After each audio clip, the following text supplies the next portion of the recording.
The Four Noble Truths is the content of Four Noble Truths, including the first noble truth, dukkha, meaning the truth of suffering.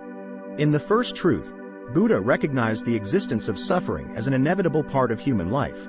This suffering is a common experience for all people, regardless of wealth or social class. Accepting the truth about the existence of suffering is not a negative viewpoint, but rather the Buddha wants us to clearly understand what suffering really is, so that we can have the right path to overcome it. Because usually we misunderstand suffering and tend to escape it by pursuing temporary happiness.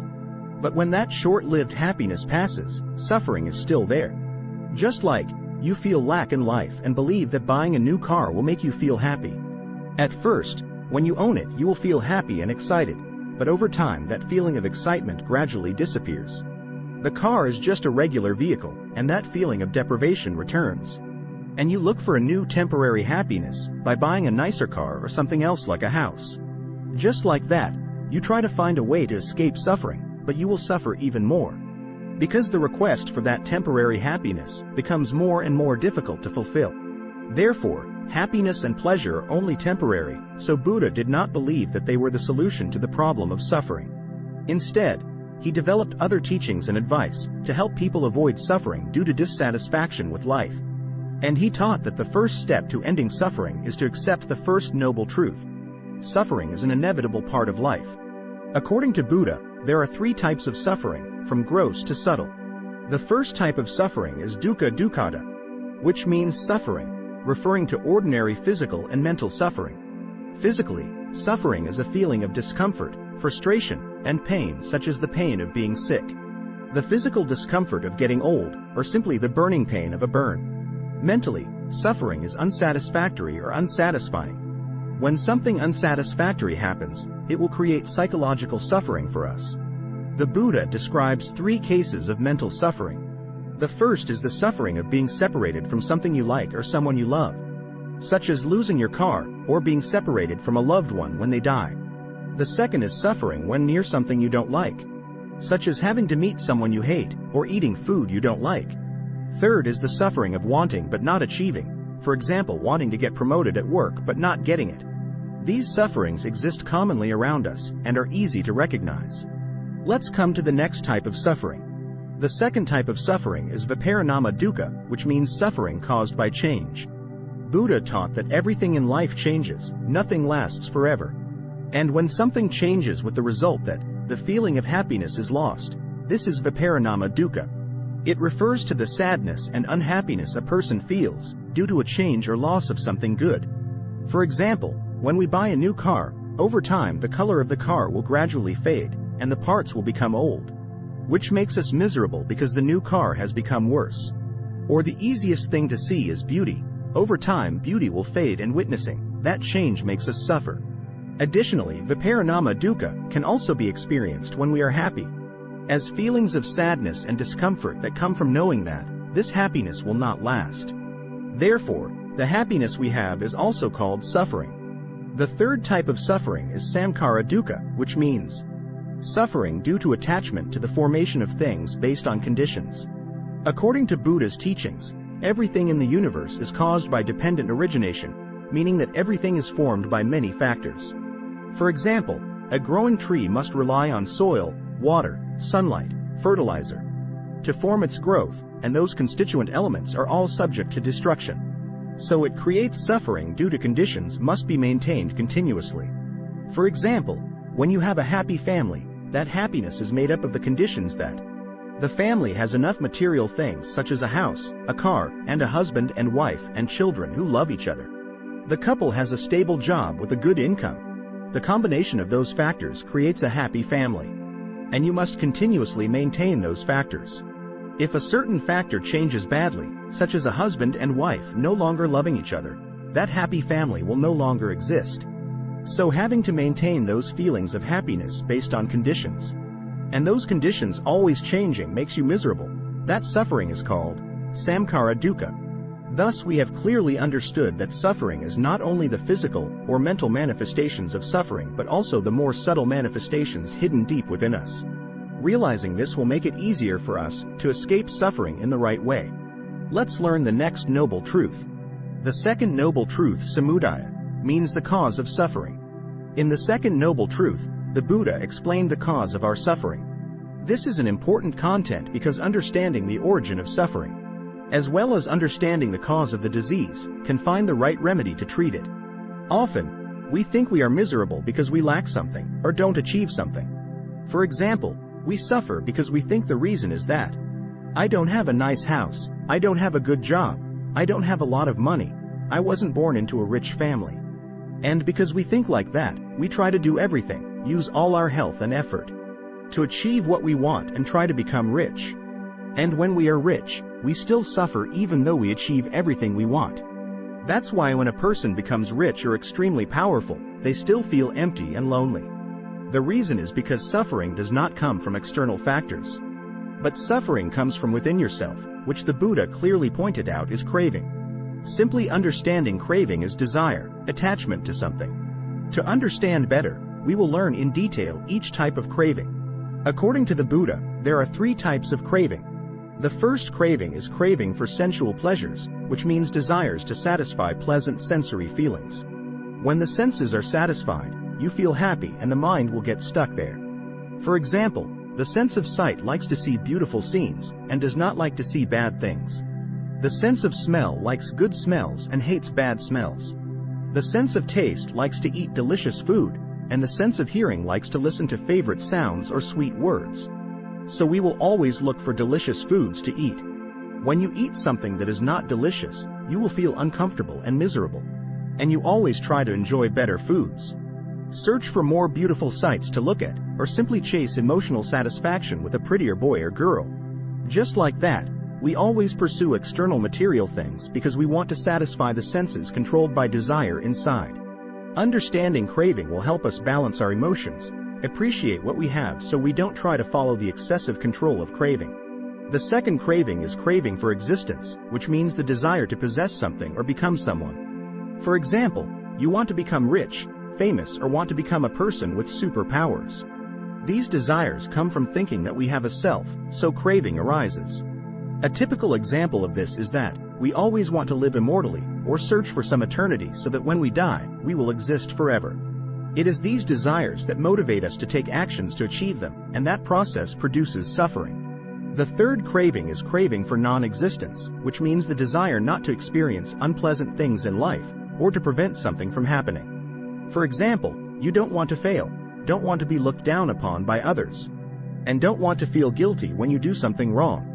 This is a dangerous type of craving, because sometimes to hide a mistake, a certain wrong, we are willing to commit crimes that are sometimes, many times greater than the mistake we want to hide. Understanding this craving helps us clearly perceive the law of cause and effect. You do an action that will lead to a result, and you must accept it. You can't expect to kick your foot against the wall and not feel pain. When you kick your foot against the wall, the consequence is pain, and you have to accept it, because it is the law of nature. Understanding this helps us have the right awareness, to have good actions that bring good results in life. In short, the cause of suffering is craving, or to put it simply, we are always attached to the things we love and avoid the things we don't like. That causes an unsatisfactory and painful life. Understanding craving helps us clearly see the cause of suffering when it arises, so that we can apply methods to eliminate it and bring about a truly peaceful and happy life. Let's continue to learn the next noble truth. The third noble truth, nirodha, means the cessation of suffering. In the third noble truth, the Buddha talked about how we can end suffering and attain nirvana. Nirvana is defined as the complete extinguishment of greed, anger, and ignorance. We have new concepts of greed, anger, and ignorance. Let's learn a little. In Buddhism, there is the concept of the 3 poisons of greed, anger, and ignorance. They are considered 3 poisons that make us suffer, cause negative karma, and led to the cycle of birth and death. Greed means craving, as we have presented in the second noble truth.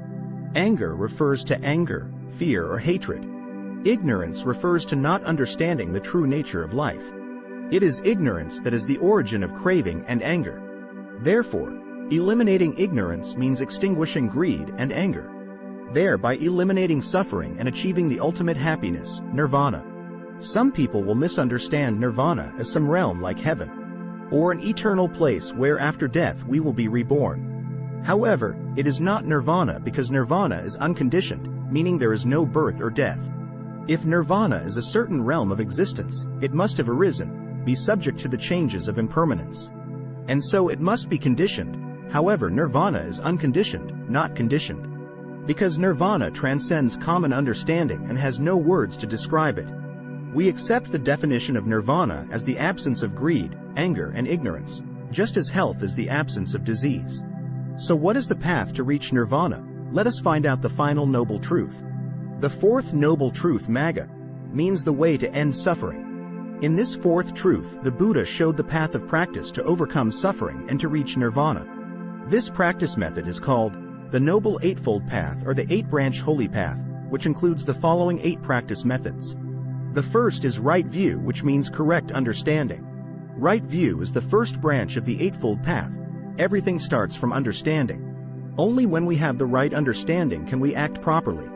That correct understanding is the correct understanding of the Four Noble Truths, knowing clearly that this is suffering. This is the cause of suffering. This is the cessation of suffering and the path to end suffering. There is also a correct understanding of the nature of all things as impermanent, non-self, and suffering. Impermanence means that all things are always changing and do not last forever. Non-self means that the nature of all things arising from conditions, they are a collection of different elements without an independently existing self. Suffering means that all things are subject to change and destruction. An example of practicing right view is when a correct awareness of impermanence helps us accept changes in life, cherish present moments, and treat people around us well. Then when the law of impermanence comes, even if our loved ones pass away, we will not regret it because we lived every moment together to the fullest. Second is right thinking, which means thinking rightly. Right thinking is the practice of thinking good things such as liberation, letting go of craving, love for everyone, and compassion for sentient beings. At the same time, eliminate evil thoughts such as thoughts of material desire, anger, hatred, or jealousy. Practicing right thinking means we always observe what thoughts arise in our mind and divide them into 2 types of good and bad. If it's a good thought, make it grow. If it's an unwholesome thought, recognize that it's unwholesome and stop that thought immediately. That's the method of resting the mind that the Buddha taught. An example of practicing right thinking is at work, when one of your colleagues achieves a good achievement at work, and joy arises in your mind, you recognize it and develop it. On the contrary, if a thought of jealousy or feeling of dissatisfaction arises, you must identify it and contemplate that this thought is unwholesome and will lead to suffering. You should stop that thought. Just like that, over time, you will gradually get into the habit of practicing joy, which means being happy with the happiness of others.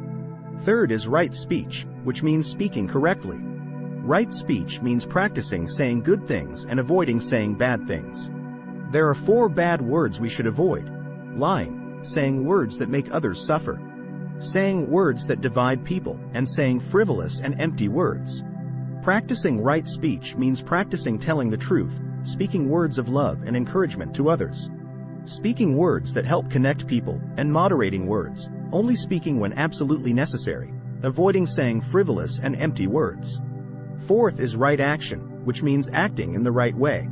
Right action is doing good actions and avoiding evil actions, such as killing living beings, stealing, committing adultery, or indulging in sensual pleasures. Practicing right action is the practice of love, compassion, and helping others. Fifth is right livelihood, which means living a correct life. Right livelihood is to maintain a life by doing honest work and not living by evil professions, such as fraud, human trafficking, or trafficking in harmful substances such as weapons and poisons. Next is right effort, which means making an effort to do the right things. Right effort is the effort to do good things and eliminate bad things. Examples of practicing right effort include efforts to meditate, efforts to develop compassion, efforts to spread love and positivity to people and society, or simply make an effort to learn about Buddhism, make an effort to read the scriptures to understand Buddha's teachings. This is one of the important practices because usually Buddhists rarely read the sutras, but only listen to others preach or read from unofficial sources, leading to misunderstanding and incorrect practice of Buddhist teachings. After watching this video, I encourage you to learn about the Tipitaka Pali, which is considered the most original words of Buddha. The seventh is right mindfulness, which means correct perception. Mindfulness means being aware of everything that happens around us in the right way. Practicing mindfulness includes 2 steps: being aware of everything that is happening in the present moment, and distinguishing between good and evil so that we can develop good and eliminate evil. An example of practicing mindfulness is in daily life, when working or doing activities such as walking, standing, lying down, sitting, eating. We are all clearly aware of our actions. When an unwholesome thought arises, such as a negative thought about life, a bad thought about someone, we immediately recognize and stop that thought, and then return to focusing on daily activities or work. It is a simple method that you can practice anywhere to bring the mind to focus on ourselves. Because we normally relax our minds and let them freely follow unwholesome thoughts, we create suffering without even realizing it. This practice helps us, like a policeman, always pay attention to criminals, detect and prevent them from doing bad things, to gradually eliminate evil and bring peace in life. 8th is right concentration, which is defined as concentrating one's thoughts correctly. Right concentration is focusing thoughts to help the mind stay calm and not chase after external circumstances. Right concentration is achieved through meditation, so practicing right concentration means we practice meditation. Regarding meditation, we have many methods according to different sects, but I would like to introduce the breathing meditation method guided by the Buddha in the Anapanasati Sutta of the Tipitaka Pali. Because the content of this video does not allow to present this meditation method, because it would be very long, I just suggest it and you can learn more about this meditation method. So we have finished learning about the Buddha's teachings of the 4 Noble Truths. Hopefully this video will help us gain both basic and core knowledge of Buddhism, so that you can apply and achieve peace in life.